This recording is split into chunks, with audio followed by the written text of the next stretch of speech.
back, friends. You're just in time for the Johnny Brew Show.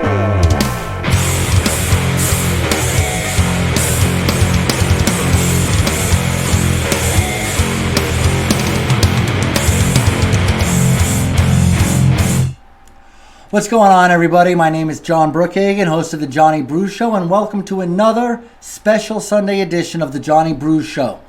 In this hyperbolized atmosphere, it feels like political campaigns are now running the gamut 365 days a year, every year. It used to feel like every 4 years was a big uprising of political candidates. And then if you're a real political junkie, every 2 years you might be able to vote some House of Representatives people in and stuff like that, school board, whatnot. But it was few and far between. Now, as the country continues to get more polarized, and especially in these places where patriots are looking for good, honest candidates. I mean, there's so many people that are... You notice that the Democratic Party is turning into the Democrat Socialists and the Democrat Moderates. And then you hear about the Republican Party. And I don't know how much of this is true, but you're always talking about like rhinos, Republicans in name only, or you're talking about grassroots real patriots who never really got into the political sphere, but they're noticing a great need. And on the Johnny Brew Show, you know we're always asking for patriots, for conservatives, America first internationally, small government domestically, and a love for our founding documents, the Declaration of Independence and the Constitution, including the Bill of Rights. So, while you're all begging for new candidates, new blood, honest people who don't have their toe in the whatever backdoor under the table payments is going on, we're getting some new candidates. And what are we going to do on the Johnny Brew Show? We're going to introduce them to you. All right? Today, we have 46-year-old Tony Lane, who has thrown his hat into the ring into Nevada's District 4. Tony is from Philadelphia. He went to UNLV and played basketball, and he's been a part of our community ever since. Let me introduce you to Republican candidate, Nevada District 4, Mr. Tony Lane. Thank you, John. And first of all, I want to thank you for having me here on this 4th of July weekend. This is an amazing weekend. It's a great time in our country. A lot of people, everybody needs to be out celebrating this year, and I appreciate the opportunity to be here on your show today. Well, I'm really glad you came down. I wish you didn't look so sharp. You're making me feel like a vagabond. Nah, it's okay. But nonetheless, first of all, let's get started with just who you are. I know you're an East Coast guy. When we were on the phone the other day, we were talking about everything from Big East basketball to the old school NBA, and even talking about UNLV before you went there, and Duke, and all the excitement of college basketball. Tell me about growing up in Philly. Well, definitely. I'm from Philadelphia, Pennsylvania, of course, the city of hard knocks, the city of brotherly love. I was able to get out of Philadelphia and change my life. My mother, single mother, I'm the oldest of 4, and she was my rock. My dad wasn't around, John. My mother was the one to tuck me in every single night. That helped me out. It shaped me. My mother said you could be anything you want to be, and I got the opportunity to go to Kilgore Junior College. Well, I mean, first of all, that's a great example of parents being the most important thing. You know, it's becoming more and more about schools being the most important. Let the school teach us about racial relations. Let the school teach us about sexuality. Yes. When really, it starts at home. The school is supposed to be a supplement to your parents' education.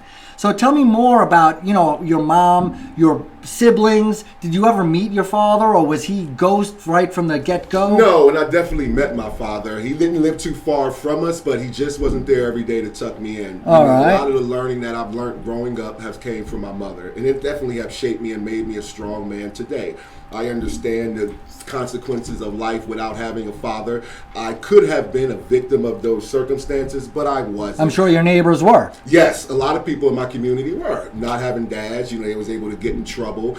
My sisters are living a great life now in Three Houston, sisters? Texas. 3 sisters. two sisters by my mother and a half sister. Gotcha. And my brother, my younger brother. And like I said, I'm the oldest. They definitely seen what Tony has done by coming to college and getting a criminal justice degree and changing my life. Of course, leaving Philadelphia. How did they do? Well, they're all just working. My brother works out there in factory work in Houston, Texas, and my sister, she does credit repair and a lot of things, helping out the community. And my other sister helps out my mother. My mother works with the elderly. She's always wanted to help and give back to the And she's community. still working with the elderly? Yes, she's still helping out. Is she the here in elderly. Nevada with you? No, everybody's out in Houston, Texas. Houston. Yes, That's a red great state. city. Great city. Yeah, great city and a red state. So they've been getting things done correctly.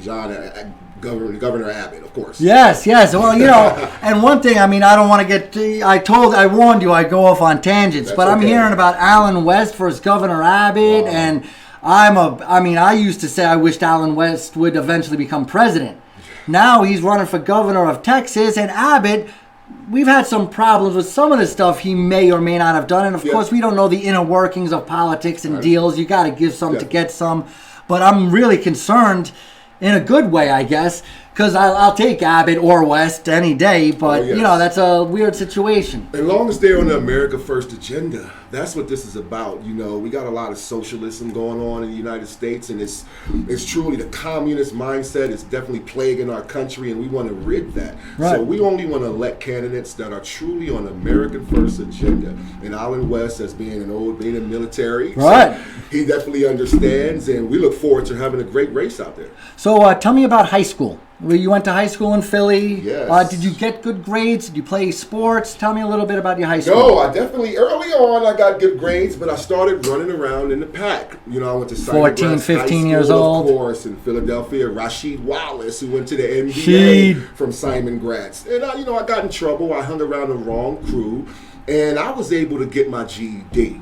That's what happened to me. And I tell a lot of students, if you're not able to finish high school, you don't just drop out. You continue to work. You can get your GED, and you're allowed to go to junior college and possibly a 4-year university. So you didn't play basketball or sports in high school? A little bit, because I was ineligible. I started running around with the wrong crowd, messing around, So you went to summer camp, you went to tryouts, and then you were disqualified. And then I were disqualified. And thank goodness we had a lot of summer basketball.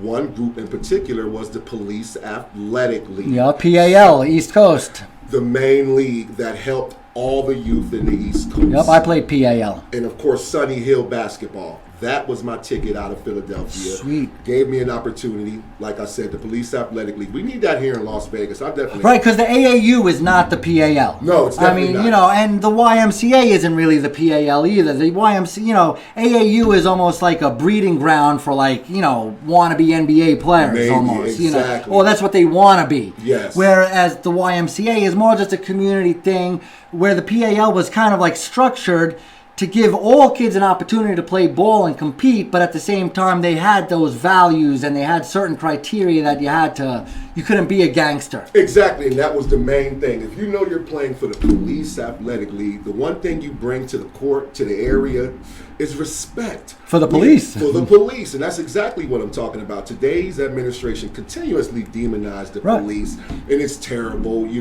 want to definitely back the blue.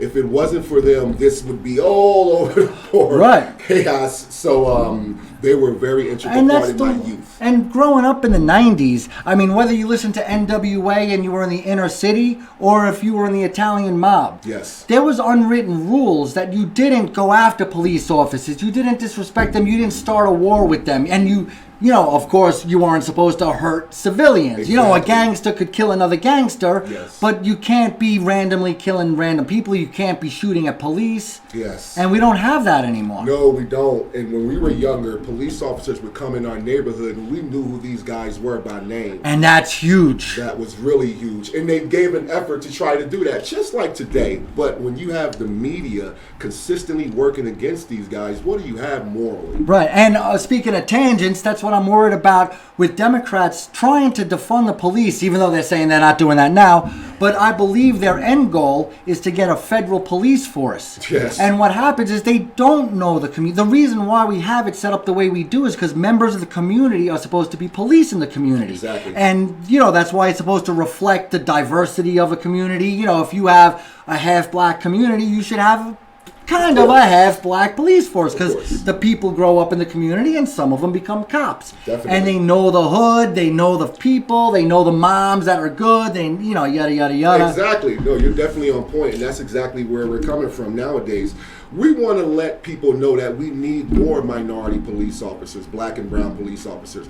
If we think that there's racism, or we think that there's these false narratives that are continuously plaguing our country, then why not join them and combat it? They're truly not true. And how do we incentivize that? We don't incentivize it by demoralizing them, by calling them bastards, or throwing stuff at them, or having politicians not stick up for them, or I don't even think it's a money thing. It's a morality thing. It's definitely a morality thing, and it's respect. Do we care? If you care about your community, then you care enough to get out there and do something. And one of the things that we need is definitely to humanize police more. Humanized, more yes. Respect in our communities against our current police officers. Walking the beat. Of course, walking the beat. You see some of these places where police officers have left the job because how they feel morally. Some of these cities that are being torn down by Antifa, some of the disgrace by BLM. Right. We really want to change that. And I'm ashamed that some people for allowing these things to happen, but Tony Lane will be a guy that will definitely help bridge that gap. We'll respect our police officers. All right, so then you get your GED. I'm guessing you're 17, 18, and then you... Yeah. Obviously, you're not necessarily qualified to go D1, even though you might have the skills. I mean, first of all, were you a beast in high school playing in the PAL? I was a young beast. I was a different player than I was when I went into college. Like, were you like a LeBron? Stronger. Like, we know you're going to have the potential to be in the NBA? Or were you just above average? I was above average, fiddling with that. I had great leaping abilities. I was strong. I was a warrior. I was the one that was going to do the dirty work and get it done. You won some dunk contests? Definitely won some dunk contests. I won one. Power dunk contest. Like I said, when I did it, I tried to do it hard, and I wanted people to know that. Well, we got some highlights of some power dunks. But that'd be great, so we can show some people. Tony Lane is serious. All right, so you definitely had people got your attention, yes. And you decided, all right, my chance is JUCO to prove that I could mature and play within a system. So where did you go to junior college? I went to junior college in Kilgore, Texas, for 2 years, 93 till 95. Why East Texas? Home of the Rangerettes, and specifically Texas, because when it comes to junior college basketball, that is the number one place for basketball. The talent is unbelievable. Everybody in Division I junior college ball in Texas are Division I athletes and future pros. So I wanted the opportunity to attend Texas and go to school. What was that show we were watching? What was the name of it? I forget the name of it. They had a junior college in Los Angeles, in East Los Angeles. Could have been LA City, maybe. No, it was. I think they were called East Los Angeles. I want to tell you the name of the show because you'll love it. It's about a JUCO. Okay. And, like these top flight JUCOs, it sounds like there was a lot of them in East Texas. Yes. You have these D1 athletes, Of these course. potential NBA players or NFL players that didn't get the grades, and this is their last chance. I mean, this is make or break. You screw it up, you're out. This is your last chance. Done. You guys got the name of that show? Yes, and there's Aye. so many schools in East Texas. And tell me about your academics then. So you were struggling. So Exactly. And once I got to junior college in Kilgore, that's where I actually found conservatism more. Because I would walk around on campus, you would see little groups out there praying a lot, and they say, "Hey, Tony, would you come over here and join us?" And I'm like, "Whoa, what are you talking about?" They weren't doing that in the streets of Philly? They wasn't doing that in the streets of Philly. So I met some tremendous people in Kilgore. I really understood what it was to be a conservative. That was the first time I really truly knew that most black people and minority people are conservative. And this is a lifestyle Same with that Hispanics. we must embrace. Of course, definitely the Hispanic community. And that's why I will truly fight for them as well. you got my wife likes that. You got the name of that show or what? The Last Chance Show. Last Chance U. That's the name of it. I've seen pieces of Last Chance U. Yeah, and that It's coach, amazing. he's a good guy. The coach is great. They made sure they put the right guys in that show. And I didn't see the football how one, but I saw the basketball one, and it was a really, really interesting thing. And what's cool is at the end of the season is the COVID lockdowns. Oh, man. And and I don't want to give away what happens at the end or anything like that, but anybody who's into college athleticism and a last chance, and so Last Chance U is it. Cool. All right, and then you go to JUCO, and I'm guessing you killed it. Killed you 15 and 15? Tried to kill it. Once again, these are the strongest, biggest athletes that are not in Division I that should be there. Exactly. So when I first got there, I got a rude awakening. Coach was like, "You're not the best. You're not the best. You're going to go into a game, you're going to sleep on one of these players, and you're going to get destroyed," and it happened. We got yelled at. We had to go out and run these 5-minute miles and everything, and we came ready to play. And from that point on, I knew what I had to do, and that was continuously outwork my opponent. Persistence. Definitely. Dedication. That's what all this is about. And all work. All you work. got to study and you got to work out. Woo, you really have to study because they hold you accountable. East Texas, they're not playing around. Right. They really, and truly part of believe the in those problem things. is that you struggled in high school. Yes. And so when, maybe if you read a book, you could start fresh. But when you're taking, math and stuff, you really have to make sure you can't fake your way through an algebra class. No way. You have to learn. I swear I actually learned Spanish. I started my learning of Spanish was in Kilgore. I've got tremendous extra work through classes, through studying. When you're in junior college, you're far away from where you originally grew up. There's a whole lifestyle change. Mm-hmm. They were some of the nicest people in East Texas that brought me in to their home. It was a family away from home, and I got a lot of stuff done. And a support system. I'm here. Right, yes. right. And knowledge is an acquired taste. Of course. Maybe when you're in the inner city, you're like, I don't need to know all this stupid history and science. But when you start to learn, part of the problem is the more you learn, the more you realize you don't know. Exactly. And it's almost like an addiction. Plato's code. There you go. Very, very good. All right, so you obviously must have had some success in JUCO, and Yes. then what happened? You got recruited? I got recruited. He started getting small letters from Division I schools, and then one day, this amazing man came through the locker room, dressed to impress, unbelievable, Billy Bano from UNLV, and he had me at just his look, and I knew that's where I was headed, to UNLV. I came out here on a visit. I stayed in Rio. It was amazing. We got this Never big left. arena. You'll never leave Vegas is what UNLV stands for. So here I've been here ever since. The arena, they said my name. It was just an unbelievable atmosphere. 18,000 people in the stands. Yes, You're coming yes. off of the Tarkanian years and the championships. Exactly. Basically, the whole turnaround. Vegas needed new life. We had a new coach. We needed new leadership. Currently, like what's going on today, people are out of touch. This administration are career politicians. We have new people here, new breeds. We need to represent the Constitution. And that's one of the reasons why I'm deciding to run. Yeah. Because of the new leadership. We need new people. Everybody's out of touch right now. And, you did pretty good at UNLV. Yes. Over 2 years, you had 10 points, 5 rebounds, 25 minutes a game. Role player. I think both seasons you were 4th in the team in points. Yes. 1 year you were 1st and 3rd in getting to the free throw line, so you were a banger. Banger. And I think you were 1st or 2nd in field goal percentage. Field goal record. I was 14 for 15 from the field against San Jose. I had 30 points, which is a current Thomas and Mack UNLV record. A very hard record to break because if you miss 2 shots, you're done. Right. But the catch is minimum 15 attempts. Right. So, wow, my record still stands. It's been standing since 1997. All right. Well, at the Johnny Brew Show, I proved to you guys that I always ask the tough questions. So, what was up with your free throw percentage?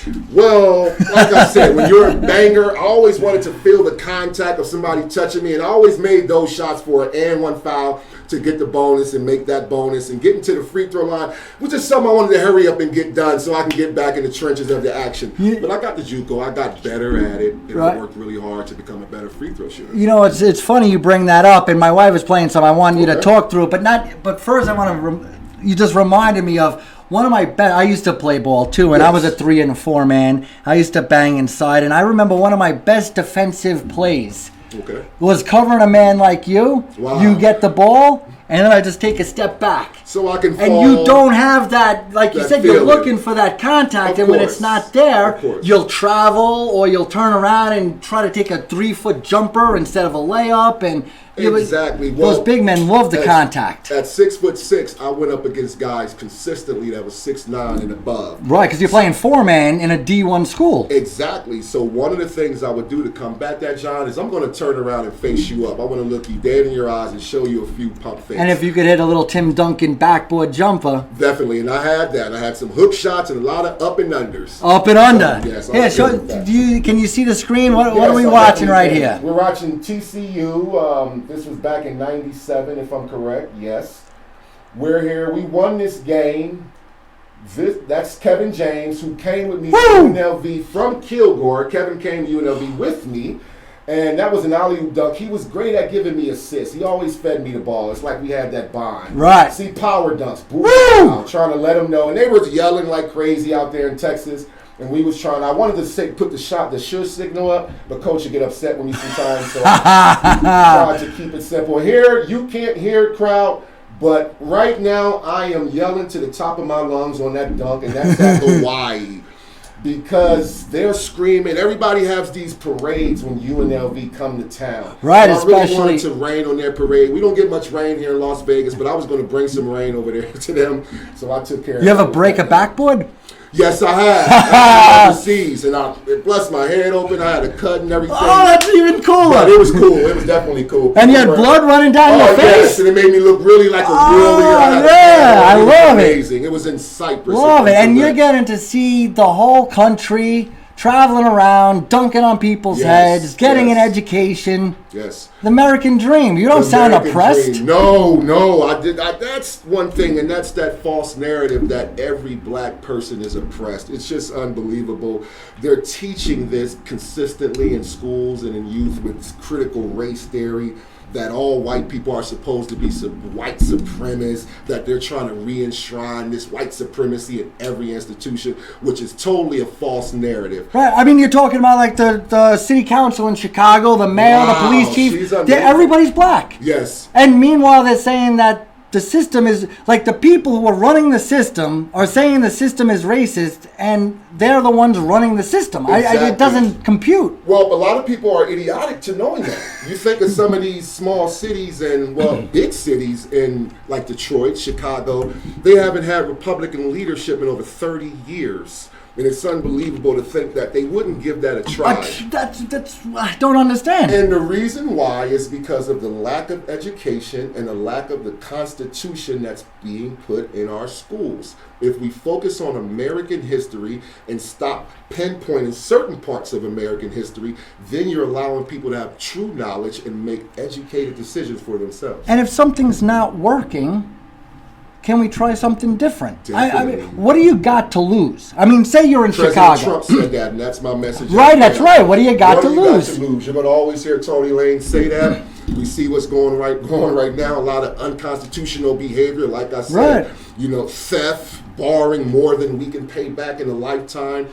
We're going to be unrecognizable if we continue at this pace. And Joe Biden's going to be dead. Pelosi's going to be dead. He won't be in office probably for another year. But regardless, for example, I always tell people, if we went communist today, I would still putz around for the next 30 years. I'd get through my life. But my son, my grandchildren, they will suffer, like, immeasurably. And to be honest, I'm afraid of them suffering just from the debt that we're incurring. And they will have an impact. This debt will have an impact on them. Come 2022, we're going to change a lot of this. We're going to get in office. We're going to get into the federal situations, and we're going to teach people that, first of all, borrowing more than you can pay in your lifetime is theft. Right. We're going to tear up a lot of these bills that make no sense, that's costing us trillions of dollars. We're going to get out of some of the deals that that he's currently put us in with over 100 executive orders. Once again, there's no unity there. Right. That's tyrannical. America first. Right. America and you talk first. about, like they talk about the American Rescue Plan and how Republicans didn't vote for it, and now they're trying to pretend it's to fund the police, and that's so silly we don't even have to talk about it. That's so silly. And I just talked about it last night. We don't. It's so stupid. Yes, but my point is, they want to run the country the way they run, San Francisco or New York, and the relief plan was to bail these people out because they can't afford. They've gone into so much debt because they spend more than they have. When they have plenty, you just got to be a little bit more fiscally responsible. They want to run the country like that. Accountability is huge, and think about the Democratic Party. It was built off dangling things so people can, like sales in a circus, can clap and join in for free things. Nothing's free. One way to fix this: accountability and get people back to work.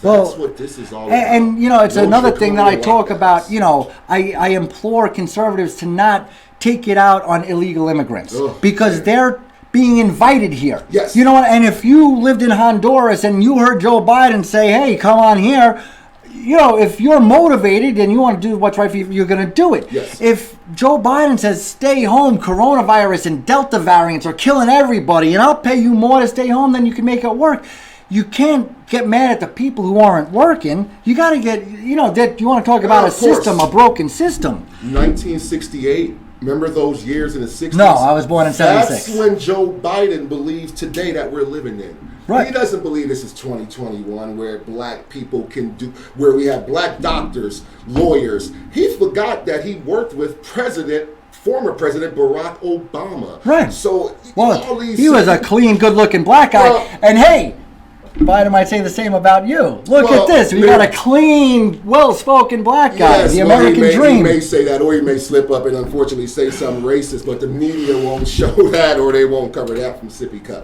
But anyway, Barack Obama didn't even speak about a lot of these issues today. We didn't hear Barack Obama talk about CRT. We didn't hear him demonize police. Juneteenth, when we have 1776, and when we have this weekend today with what's going on. Right. Like I said, Joe Biden lives in the 1960s, and we'll see what happens when he takes his cognitive test. Is he gonna? Maybe, if he's called out enough about it, because there's no way. There's no way he'll take it. There's no way he'll take it. Trust me, John, we're really going to need, going forward here with China and Russia, they're making a mockery out of us. They see what's going on. They see. Well, I want to get into that, but I just want to. What are you doing now? Where do you work? Are you still part of the Ballers Club? Tell me about your family. I saw beautiful pictures. Your wife is up to your shoulders. She must be a tall girl. Yes, Ashley's tall. She's a fitness trainer, and she works with someone. Is she 6 foot? No, she's not 6 foot. Ashley's 5'7". Oh, okay. She's also modeled as far as fitness, so she gets in shape, and that's what helps me. I can blow up. I just know how tall you are. And she's great with that. And my daughters are basketball players. Taylor's 11. How old? Taylor's 11, and Ryland's 5. So Taylor's a great player. She plays at American Prep Academy, Bliss Academy now since they switched their name. She's with Storm Basketball Club, who is a travel club, and it's a circuit team, one of the top programs in Las Vegas. Really? So they really got it going on. And is she a big man or is she a ball handler? She actually is taller than most of her teammates, but she plays guard. Somehow, some way, she developed the Klay Thompson Stacey Augman? No, she's a shooter. Yeah? The opposite of her dad. I actually showed her great form, and she ran with it, and she's a shooter. And she's your 3-point shooting percentage. Whoa, mine was 0. 0 for 2. You know why? I've been doing my research. I got to, bust your chops. I didn't want to deviate. I did exactly what Coach, I tried to do exactly what he needed me to do to win. I wanted to be that Barkley guy. I wanted to always set a precedent down low. The other team needed to know who was our horse. Barkley is a great person. Against. We had great 3-point shooters, and I allow those guys to do that. I wanted to have great field goal percentage, so I wanted to be close. Yeah, so you don't want to be chucking up threes. Not at all. I wanted to stay next to the basket. And then where you working now? Coaching at Desert Valley, the new private school in Las Vegas that we're now getting going. Once COVID started a year ago and the lockdowns, the draconian lockdowns, and destroying kids, destroyed everything. So the school never emerged, but the basketball club has. So the last 2 seasons I've been coaching with them, and then this year I may take a step back because I can focus truly on running this race because we need it. Right. Yes. And speaking of which, I wanted to know. I mean, I understand. I started this podcast because I needed to do something. I love to speak. I love to explain. I love to teach. So I felt like this was my call. And apparently you felt the same way, that Definitely. you needed to do something. And now you figured, let me serve the people in an official capacity. why are you shooting for the stars? What happened to the school board or the local county elections or the state elections? I mean, you're going for, you want to sit next to Pelosi and start swinging with the big boys? Exactly. I would sit next to Pelosi and actually talk some sense and show her a black man that's not oppressed. So that way they can have the right behavior that's up in Washington. Failed leadership. Being a coach in the West Side, in North Las Vegas, I see the parents' faces. I speak. I listen. The current administration, the current congressman has been absent. He's not even breathing the same air or drinking the same water we are here in Nevada. They don't have a voice. The Latino community doesn't have a voice. They really feel voiceless with the loss of President Trump in that previous election. That right there said, you know what? If I want to see change, I need to be right. the We change had I want to see. record Latinos vote Republican. We had record black people vote Republican, and the people they voted for aren't there. Yes. You know, Trump isn't there no more, there in and office. they jumped on the Trump train, and all of a sudden they were finding out that the demographic that changed it for Biden were 50 to 60-year-old white Yes. men and women. Yes. Those are the people that went from Trump to Biden to make up for that, you know, disparity with the black and brown vote. And the media had a lot to play into that. You know, Project Veritas pointed out a lot of cases that happen. Once the media get a hold of the narrative, if you're not reporting the news, when we were younger, John, you know it. If an incident happened, most of the stations were covering the same topic. Now with the sound bites, the editing, you have President Trump peacefully walk down to the building, the cutting of all this information. They're is a literally getting disaster. scripts. They're getting scripts, and people are getting played. When the American people find out about this type of agenda coming from this socialist Marxist mindset, they're going to be very upset. And that is the reason. And it's their branding, you know, whether it's Black Lives Matter or the American Rescue Plan, Yes. or what was the voting rights bill? It was like For the People Act. You know, they put these beautiful names on this socialist communist crap, and people buy into it because they have it down to a science. This racism thing, they target it. They sit and watch and wait for any incident to happen to jump on it. Maybe a white person to do anything to a black person, so that false narrative can continuously get painted. I mean, since 1964. Right, in Arkansas, you had a kid who was working on a pickup truck, helping somebody else with their transmission or something.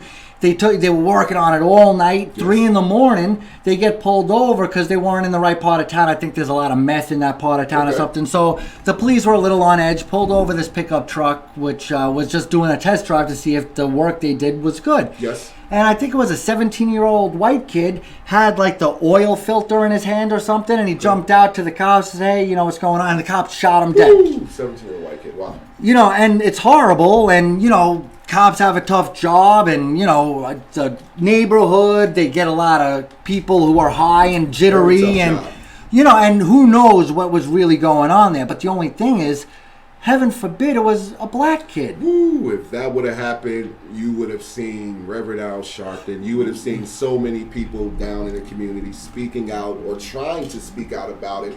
And that's not the thing that bothers me, because it's not a bad thing sometimes for people to speak out, because it's not freedom of speech, but that's kind of in jeopardy with the way they're doing the Constitution. But if you want to speak out, get in Chicago, get in Detroit, get into the inner cities that's creating the most violence. The most violence done to black people are by black people. Right. Well, we speak about this. I don't know if you know this.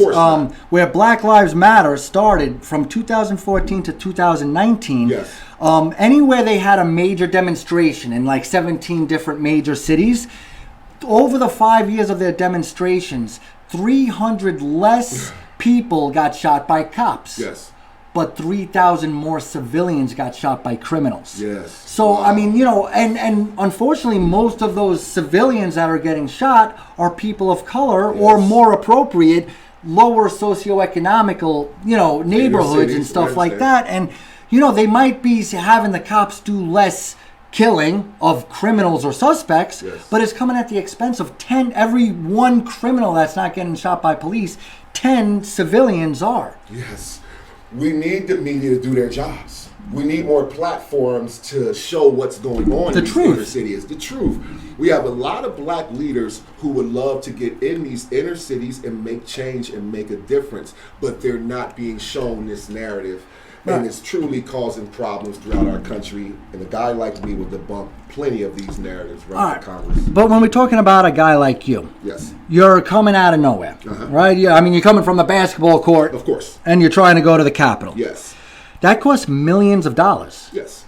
Where are you going to come up with you got people backing you? You got financial support? I mean, I've talked to a few people about how much it costs to win a congressional seat. And Yes, it's yes. millions. It costs millions, or it costs your life and mental mind of what's going on right now. If you're an American, if you're a CD4 constituent, you're not happy with the current leadership. If there's no one there, then the price is priceless. At the end of the day, Tony Lane will out-hustle, get out and work.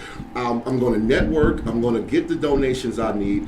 Big people with sense, common sense, that want to come to a common ground is going to see me, and they're going to get behind Tony Lane. It's not just going to be me that I'm taking to Washington. I'm taking the voice of my constituents to Washington. Well, financially, do you have a goal? Do you have a number? $4 million, $2 million, $5 million? To win this race, Stephen, currently the current congressman probably have about $3 million in the bank, so we may get up to $5 or $6 million. I really truly don't know exactly right now, but my party, we're going to work hard. We're going to figure this out. I have a year to go in this race. Right. We're definitely banging the grounds hard, so it's going to be a lot of change. But you're aware. I'm guessing you're more aware than me about how much money you're going to need for this. Of course. And I'm also aware that the current congressman is doing a terrible job. Right. So people see what's going on. He's out of touch with Las Vegas. We need new leadership. The rural communities have not even seen this guy. So it's like, hey, well, I mean, because what do you got to lose? Geographically speaking, it's a majority rural. Yes. But population speaking, it's a majority Clark County. Of course. So, first of all, I've spoke with some people in leading up to this interview, and I've heard numbers as high as Dems plus 20. I heard you say that you're looking at Dems plus 1. But first of all, we don't even know what the district's going to look like. What are you anticipating from that? And are you lobbying for, proper districting? Or, because having our entire state is blue right now. From the governor to the assembly. Yep. No, I'm talking about the majority. Leadership who's due, and they're in charge of the redistricting. Exactly. So as much as they want to pretend they're not, they're strategizing to maintain at least 3 blue seats out of the 4 seats available. Mm-hmm. How are you going to influence that or lobby that or follow that? Like what do you want from there? What can you do to help? One of the things I'm going to do is hit the ground running. I'm talking to everyone. How mad are you that this administration is overinflating our dollar right now? How mad are you that your voice is not being represented? Right, but specifically regarding redistricting. Redistricting, to me, as a minority candidate and as a conservative candidate, I'm speaking from the Constitution. I don't care where they put Tony Lane. You can put me in any blue district, and I'm going to talk to the minority, black and brown community. Hablo español muy bien. People will hear my voice, and we're going to communicate. The district is, once again, all these shenanigans that people try to play. Right, in politics. The money, the redistricting, the D plus 1, R plus. Tony Lane will get out there. I want to get into any district, especially my district, and let my constituents know that I'm here for you. I will take your voice with me up Washington. So won't be no tyranny behavior sitting on going up there. And correct me if I'm wrong. It doesn't matter what district I'm in. As of now, D4 is like partially North Las Vegas, like Cheyenne High School and the Speedway, and then all the rural stuff up north, Mesquite. Yes, Nye County. I have a speech in Pahrump where I'm the guest speaker next week on July 10th. Oh. That'll be great at one of the top GOP parties out there. Right.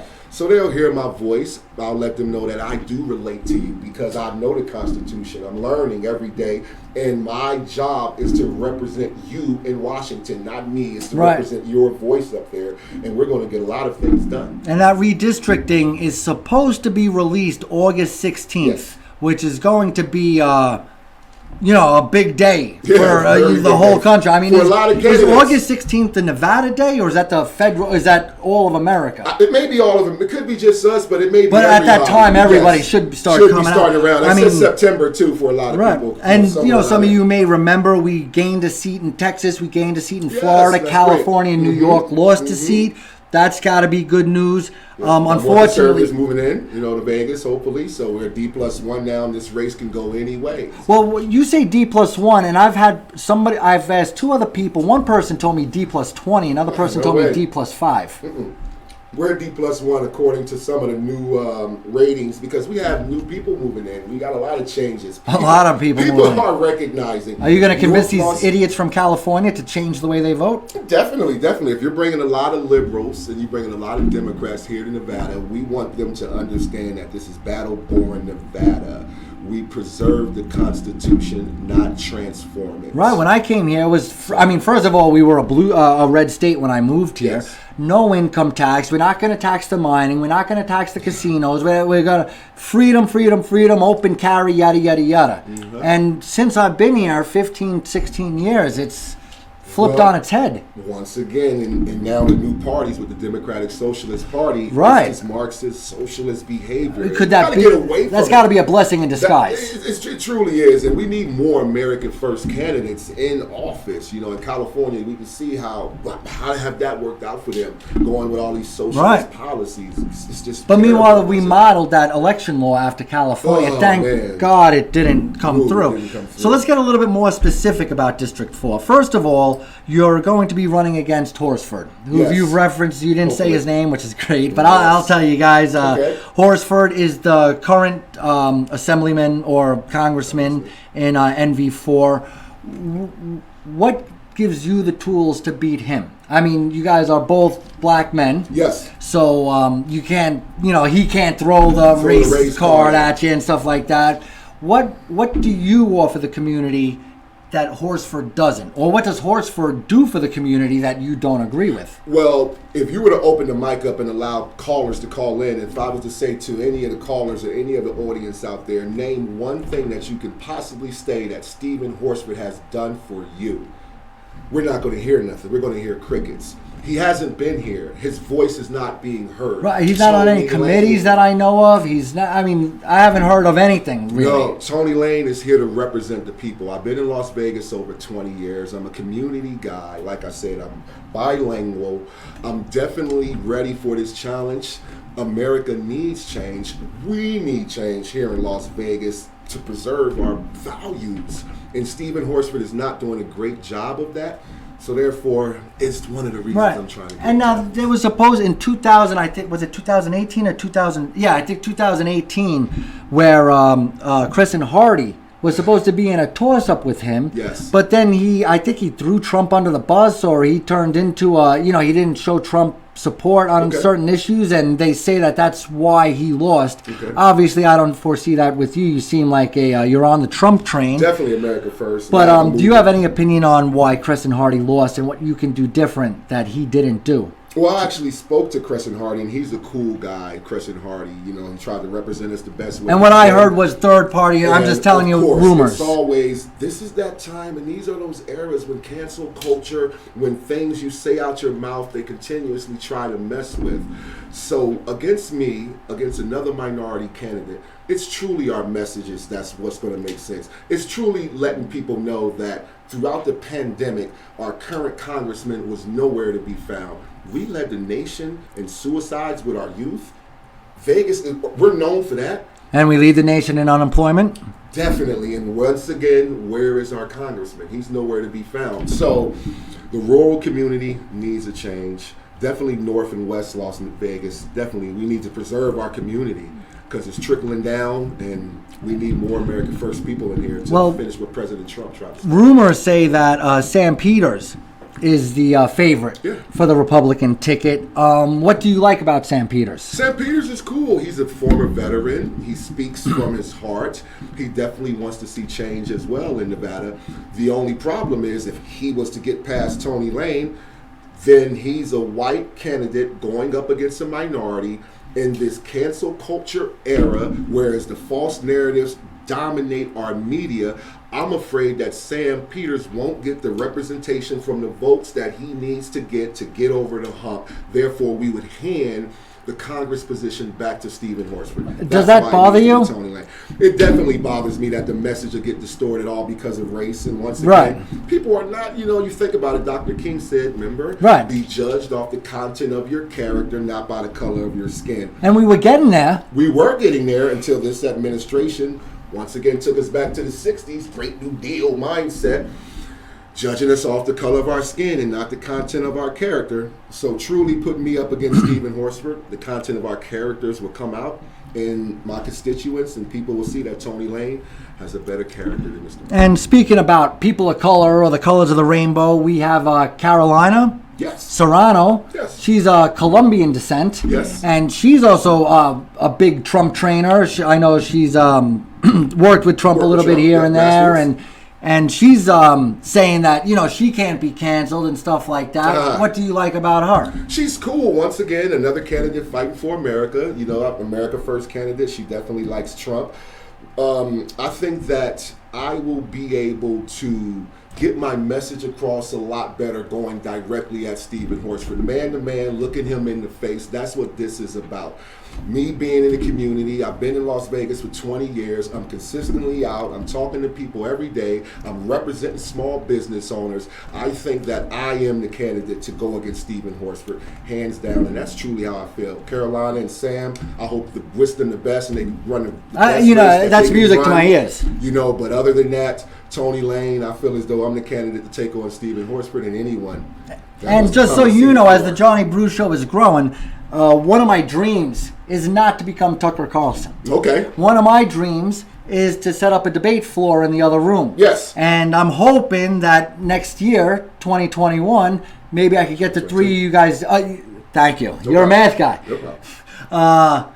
Hopefully next year in 2022, I could get the three of you guys down here and we could talk about all the platforms and topics that you guys want to talk about, so that way we could get the voters an opportunity to decide who to vote for, not based on Facebook posts or identity mainstream politics. Media BS or identity politics. Yeah. Let's hear from all three. And one thing that really encourages me is that you don't sound like you're trying to hurt other Republicans or step on other Republicans to move yourself up. Nope. That's something that's going on a lot in Nevada Republican parties. Wow, and I had no idea about it until I joined the party. Yeah, neither did I until I joined the party. Going on every day, and I wish it would kind of stop it, because all we're doing is giving fuel to the Democratic Party. Remember, they're taking our sound bites. They're going to use these against us. Right, like we're fighting against each other, and I start making fun of your free throw percentage, and then you beat me, and the Dems start making fun of your free throw percentage because I told them about it. Man, oh man, and it's dividing our leadership. Truly dividing our leadership.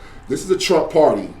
And a lot of people need to truly understand that. It starts there. America first. Right. Even if you don't love Trump, you got to understand the Republican Party is the Trump party right now. And even if you don't love him, he was probably, if not the best ever, one of the best policy conservative presidents ever in our history. And definitely for the minority community. Right. That's the key. And meanwhile, he gets this racist label, and he's done more for the minority community ever.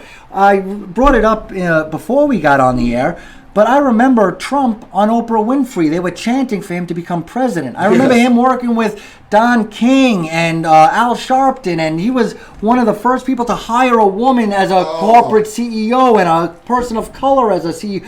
The first golf course, the first private golf course in Florida to let women, first black people and then women. Yes. I mean, he's been the least racist, sexist person probably in public life that we've seen. In public life, you got to think about it. Growing up when we were young, Donald Trump was always glorified in our communities. In our rap music, you would hear people singing his name.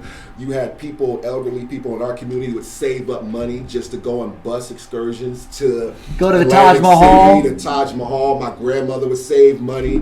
So President Trump has always been a great name in the communities when I was younger. There really wasn't all this negative, false narratives of racism until CNN and until President Trump got into office and decided to run for office. office. As a Republican. As a conservative Republican. I bet you if he was a Democrat, they'd... Oh, we wouldn't have never heard anything. And I still think he would have done a great job. Yeah, I think if he ran as a... It doesn't matter. I think he... Trump, yes. Right, because he was a pretty much a... with conservative values, but the Democratic Party used to have... The Democratic Party used to believe in God. Of course. You know what I mean? It used to be, two different ways of getting to the same place. Exactly. It's not the case anymore. Well, we took a page out of the playbook in the Far East somehow, and like I said, socialism, communism. And socialism and communism used to be here. Like the Germans versus the Russians, the socialists and the communists used to fight. Now it's more like a clock where you have communism, socialism, and capitalism down here, and they kind of meet up there. It's a really weird dynamic. Very weird dynamic. When you have leaders who is not representing American values, what do you got? You cannot represent our country not representing American values. Well, just like not standing for the flag, like the former incident. Oh my God! Well, you should have. You'll have to watch the podcast. I just talked about it. That's unbelievable. Not representing your flag. When we were younger and see the flag, we cried. Well, literally, and yes, I'm telling you, like at 12 midnight, they play the national anthem before the TV went off the air, and. I was just doing this podcast. You're going to have to check it out where, I was talking about these two kids. No, they were running back and forth like they were getting some stuff. They were behind the bleachers, like running out the football tee. They were like middle schoolers, managers. And the anthem started playing. They both stopped and they put their hand on their hearts. Nobody saw them except somebody had seen them. Yes. And I talk about integrity. Character is what you do when people are looking. Integrity is what you do when nobody's looking. Wow. And I also showed the clip of Usain Bolt. Do you remember that from 6 years ago? 6 years ago. He was being interviewed and he said, they were playing the American national anthem. And he stopped it. And he had to show respect for America. He's not even American. Exactly. I mean, this is how we were taught, right? Growing up, we believed in the Constitution, and we wasn't following behind socialist agendas that have destroyed communities and destroyed countries. And never succeeded. Yes, it never succeeded. I mean, Cuba's still there. Venezuela's still there. That's unbelievable. Those people have no idea of another lifestyle. Death. How much death? And I mean, you talk about Mao Zedong or you talk about Joseph Stalin. Yes. Those are probably the biggest mass murderers in the history of the world. They blow Hitler out of the water. Of course, and a lot of our inner cities or minorities have no idea who Mao is. Right. They don't understand the socialists and the communists because it's hidden. So if I become congressman, I'll be like Ron DeSantis, and I'll make sure to enact a bill that teaches and combats communism so you can spot it a mile away. Yeah, he started that thing where he has a museum of patriots, because Florida has a very diverse community, including Cubans, Venezuelans, Russians. Cubans for Trump. So people who have migrated to America to escape this stuff, he's going to create a testimonial for them to tell their story, and then he's going to incorporate that in the curriculum. Yes. Just to remind people that this is a horrible, horrible idea. Exactly, and Ron DeSantis right now has been leading us with this, because President Trump is out of office, but banning CRT, speaking about what you just spoke on. He's not afraid to get up there and let it be known that this is America and we need to represent our country better. So he's doing things about it, and I'm really excited that he's doing that, and he's actually leading the way right now. Well, you sound like you're looking up to the right people. I mean, we talk about DeSantis on the Johnny Bruce Show all way more than we can even talk about Trump. You know what I mean? He's just a real good guy. I read his biography. He was a JAG attorney and in the Navy and went to the Naval Academy and Yale. True American. He really is. He really is. All right. Well, I mean, we've covered almost everything. What I want to do is I want to give you an opportunity. All right, we have a lot of people who have been asking, who's Tony Lane? Who the hell is? And everybody wants new blood. Yes. But then you bring in some new blood. Oh, nobody knows who he is. He hasn't got a chance. Well, which is it? Do you want Mike McDonald and David Sajak, who we all know about? Or do you want some new blood? Everybody's like, oh, no, we need new. Well, here's some new blood. Exactly. All right. And why don't you look into the camera and you tell everybody who Tony Lane is? I did the best I could. Yes, and Tony Lane is new blood. We already covered everything if you guys have been watching the podcast. I've been in Vegas for 20 years. I've recognized over my years in Vegas that things have changed. It's truly unconstitutional behavior coming from the radical left. It is something that we definitely have to combat. When we have our current congressman who's been consistently absent in the community throughout the pandemic, prior to the even before the pandemic, never stepping foot in the rural communities, not speaking to our Latino communities. What do we have? I decided I want to be the change that I wanted to see. That's why Tony Lane decided to enter in the race. Tony Lane has been in many offices. One in Las Vegas, our Clark County office, Nevada GOP. Michael McDonald, Scott Scheid, Alita Benson, and Kimberly have been awesome in helping me in this endeavor. It is one of the reasons why Tony Lane is going to continue to work hard and outwork and hustle anybody that's in my way in CD4. We need more leadership. We need new leadership, and I am ready to go. Well, there you have it. All right. I mean, Tony Lane, I've been doing research on you for 2 weeks because I try to be educated and prepared for these things, and everything I've heard, I mean, from you not bashing any other Republicans, having nothing but respect for people like your opponents, Yes. Trump, DeSantis, America First, hard work, you're not oppressed, No. single parent household, you can do it, Yes. strong sense of family, coaching, academics. I mean, I really, really, really like America, baby. That's what this is, where you can do anything. That's why people are swimming in waters Right. trying to get here. They're not swimming to get to Venezuela. No, nobody's swimming to communists and nobody's swimming to socialists. You know, they want to be here in America, and we're a great country, and this country allows us the opportunity to come in one way and leave out the other if you continuously have your faith in God. And that's one thing that has been missing. You know, we want to stop the war on religion. We want to allow people the opportunity to practice their religion. We want to preserve our amendments. The right to bear arms. You have that right to bear arms. We need more people. We don't need to rewrite the Constitution. We need to reread the Constitution. I challenge all of you out there watching this podcast to go look up some of the Constitution. It'll blow you away to check out some of the behavior that's coming from some of the leaders up in Washington. And I'll make sure that when I go to Washington to take that with me up there and also help teach those guys a little bit about the Constitution. Our constituents in CD4 will have a great leader in Tony Lane, and I look forward to talking to you all and seeing you very soon. Come join my campaign. If you see Tony Lane for Congress, please put your name in. It's not just going to be me. We the people, I'm representing your voice, and I need you all. I need more information from you. What do you want done? I got an idea, but once again, too many ideas coming from the left has got us where we are today. I want to represent you, so I want to hear your voice so I can speak your ideas up in Washington. And I totally appreciate this opportunity to talking to you guys today.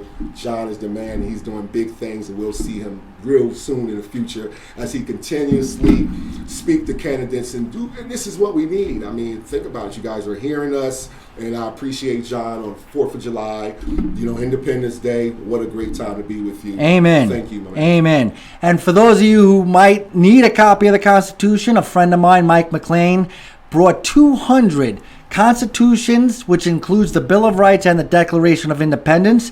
You send me your name and address to TheJohnnyBruShow at gmail.com. I will gladly send you a copy of that great document. Carolina, St. Peters, even Crescent Hardy, even Horsford. Anybody is welcome to come on and tell the people how you feel about it and have Johnny Brew ask you the tough questions. Also, next week, we will have Michael B. Jack, who is running against Michael McDonald for the Nevada GOP, the Republican Party here in Nevada. He's going to be coming on so we could all get to know about him a little bit more. A lot of people have been asking me, who the hell is Michael B. Jack? Well, now you know Tony Lane, Michael B. Jack. We're expecting and hoping Jesse Law, Carrie Ann Buck. Let's get it going. You give us a call at 702-983-6682, or better yet, email TheJohnnyBruShow at gmail.com. We're here to educate, because enough with the memes, enough with the mainstream media, enough with the sound bites. Let's get to know each other. Definitely. I hope you all got to know about Tony, his upbringing in Philadelphia, his transformation in Texas, Yes. and his wonderful community service here in Las Vegas. Definitely. Tony, I really appreciate you coming on. Appreciate it. And, the opportunity. Anytime. This is John Brookhagen from The Johnny Brew Show. Thanks so much for watching. Thank you.